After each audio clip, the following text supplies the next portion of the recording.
Netanyahu ने Hamas को लेकर बहुत बड़ा ऐलान किया है।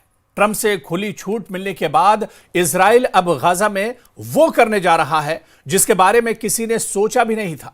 लेकिन नेतन्याहू के प्लान को लेकर उनके सबसे बड़े कमांडर ने एक ऐसी बात कही है जिसे लेकर इजरायली सेना के इरादों पर सवाल उठने लगे हैं।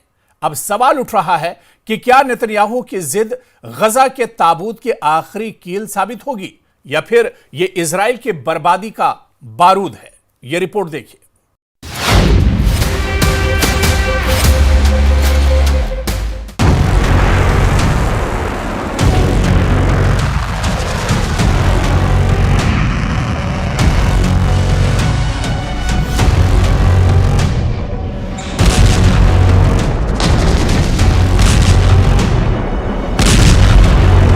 हमास की तबाही का फाइनल ऑर्डर आ चुका है।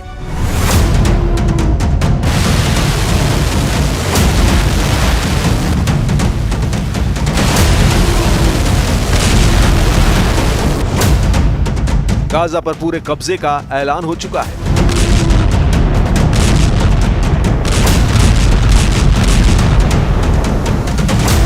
बंधकों की रिहाई होगी या गाजा में भयानक तबाही होगी।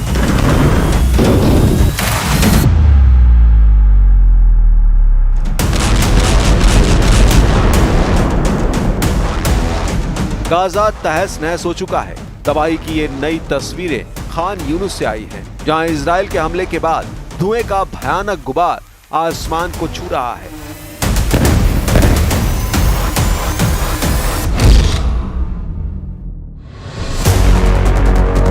यहां हजारों इमारतें इसी तरह इजराइल के हमलों में जमींदोज हो चुकी है।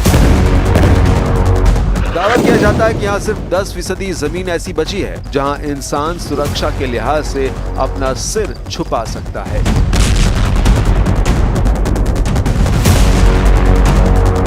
जंग को 21 महीने से ज्यादा का वक्त बीत चुका है, लेकिन अभी भी हो रहे हमले इस बात की तस्दीक कर रहे हैं कि गाजा के लिए संघर्ष कितना लंबा होता जा रहा है।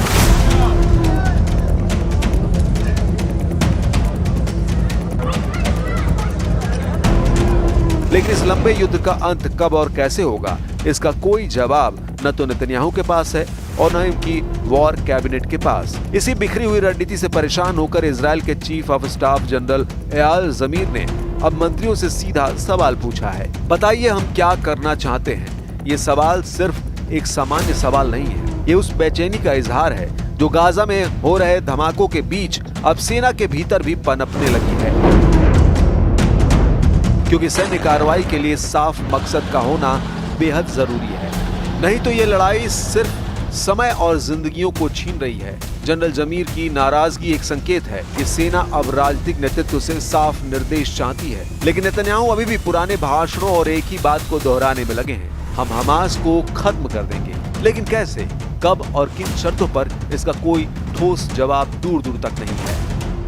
וההישגים האלה כמובן הם מאחורינו, אבל עדיין יש צורך להשלים את תבוסת האויב בעזה, לשחרר את כל חטופינו, להבטיח שעזה לא תהווה יותר איום על ישראל. אנחנו לא מוותרים על אף אחת מהמשימות הללו, ואנחנו נעשה את זה יחד באמצעות ההקרבה הגדולה של הלוחמים שלנו והלוחמות שלנו.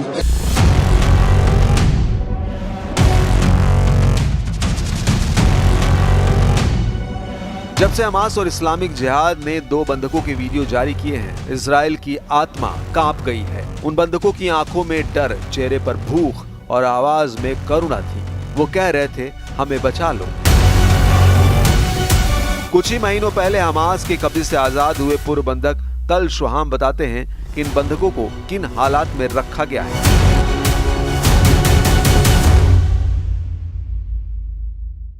And I could actually see in his eyes that he believed that it's actually will be his grave in the tunnel, in this tomb, in hell, where Guy and Evitar is staying, and all the rest of the hostages.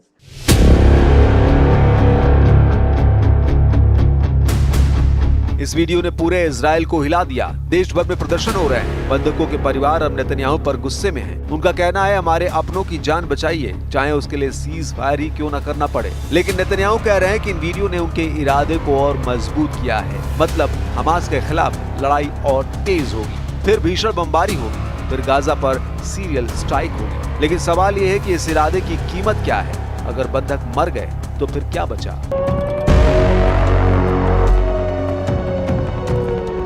Benjamin Netanyahu इस समय एक बेहद कठिन राजनीतिक और नैतिक संकट में फंसे हुए हैं। गाजा युद्ध अब 2 साल के करीब पहुंच चुका है और हालात ऐसे बन गए हैं कि हर निर्णय उनके लिए जोखिम भरा साबित हो सकता है। एक तरफ उनके गठबंधन में शामिल कट्टरपंथी मंत्री हैं जो गाजा पर पूर्ण कब्जे और वहां यहूदी बस्तियों की बहाली की मांग कर रहे हैं। नेतन्याहू ने हाल ही में अपने कैबिनेट में यह प्रस्ताव रखा है कि गाजा पर पूरी तरह से सैन्य नियंत्रण स्थापित किया जाए, जिससे ये संकेत मिलता है कि वे कट्टर धड़े के दबाव में हैं। दूसरी तरफ है इजरायली जनता, जो हाल ही में सामने आई बंधकों की भयावह तस्वीरों से स्तब्ध है।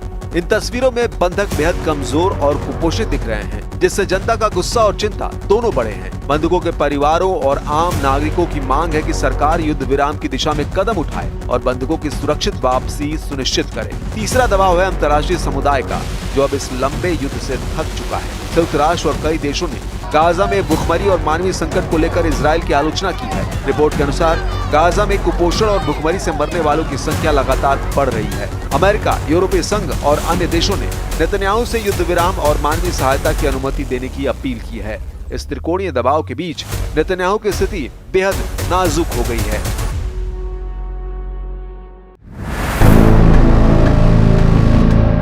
अगर वे कट्टरपंथियों की मांग मानते हैं तो अंतर्राष्ट्रीय आलोचना और घरेलू संतोष बढ़ेगा। अगर वे युद्ध विराम की ओर बढ़ते हैं तो गठबंधन टूट सकता है और उनकी सरकार गिर सकती है। अगर वे संतुलन साधने की कोशिश करते हैं तो दोनों पक्षों की नाराजगी झेलनी पड़ सकती है।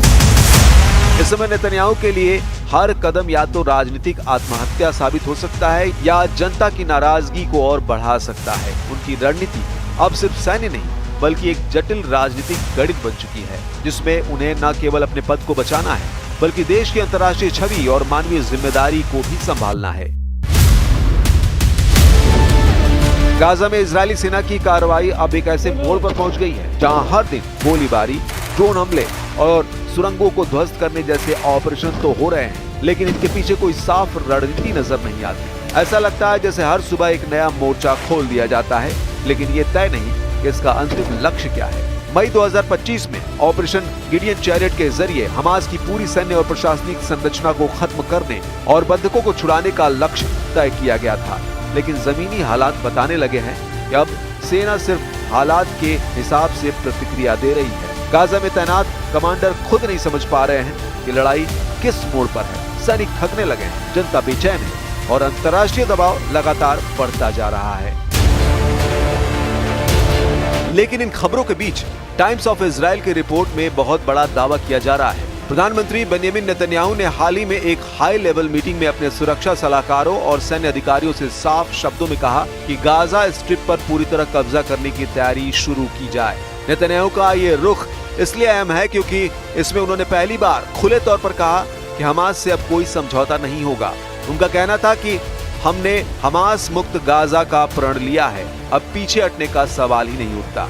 ये बैठक तब बुलाई गई जब IDF chief of staff Eyal Zamir ने 2 दिन पहले सरकार से स्पष्ट निर्देश मांगे थे।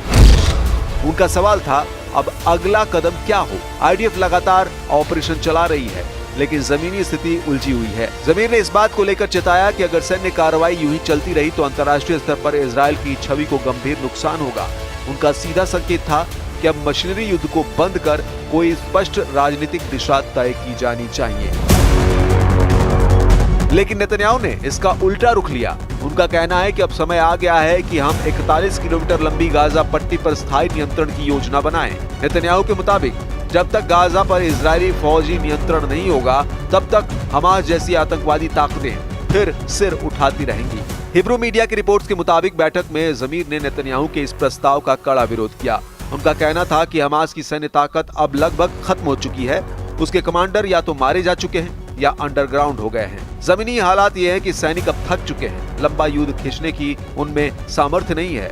उनका मानना था कि अब वक्त है राजनीतिक समाधान खोजने का, न कि जंग की शुरुआत करने का। ज़मीर की ये राय सिर्फ सैन्य स्थिति नहीं बल्कि सामरिक संतुलन और अंतर्राष्ट्रीय समीकरणों को ध्यान में रखकर दी गई थी। गाजा में युद्ध के कारण इजराइल की छवि पहले ही दुनिया भर में आलोचना का केंद्र बन चुकी है। अस्पतालों पर हमले, आम नागरिकों की मौतें और मानवीय संकट, इन सब ने संयुक्त राष्ट्र, यूरोपीय यूनियन और अमेरिका तक को सोचने पर मजबूर कर दिया है।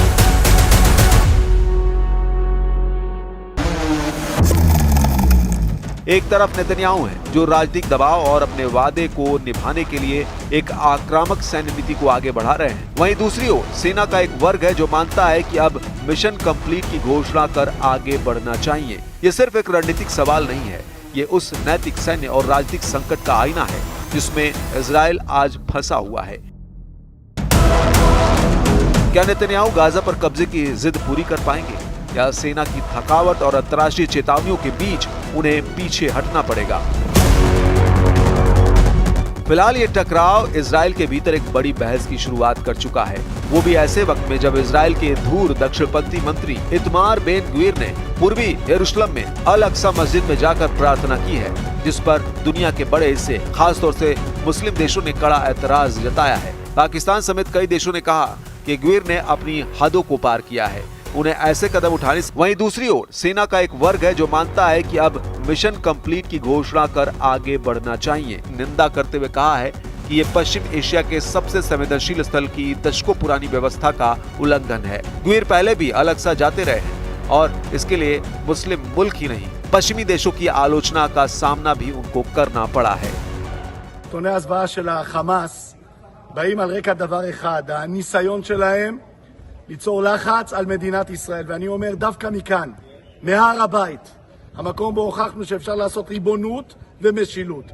דווקא מכאן צריך להעביר מסר ולדאוג שכבר היום כובשים את כל רצועת עזה, מכריזים ריבונות בכל רצועת עזה, מורידים כל חמאסניק ומעודדים הגירה מרצון.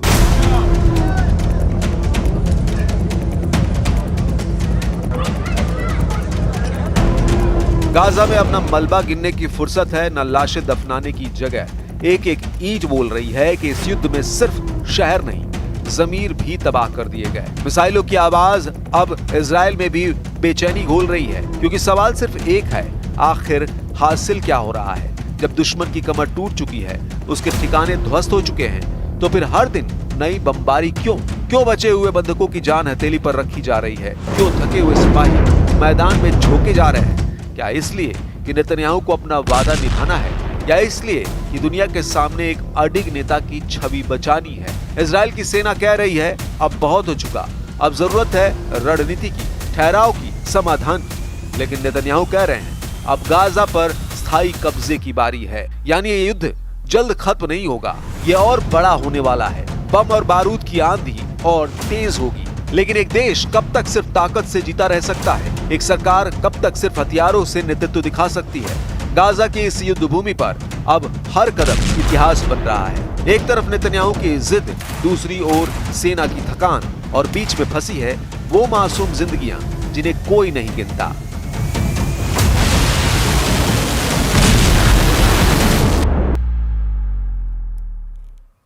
और यहाँ